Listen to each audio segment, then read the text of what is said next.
दोस्तों, ईमानदार चाहे हजारों बेईमान है, गुनाहगार है, शैतान की चीज़ें हैं, उनमें चल रहा है, पर वो ईमान में मजबूत है, तो वो एक ऐसा मजबूत आदमी है उन बेईमानों में, हजारों करोड़ों में, जो खुदा का फर्जंद है।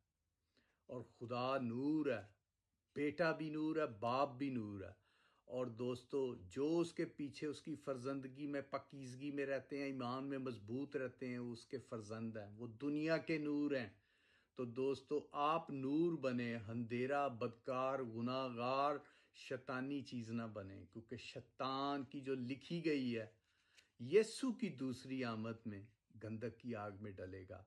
और जो बेईमान है, वो उसके साथ उसमें फेंका जाएगा, गंधक की वो खौलती आग जो गुनाहगारों के लिए रखी हुई है।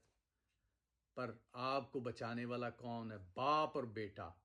आप यीशु को कबूल करें और यीशु के साथ चलें, ईमानदारी के साथ चलेंगे, जिंदगी का ताज पाएंगे और आग से बच जाएंगे।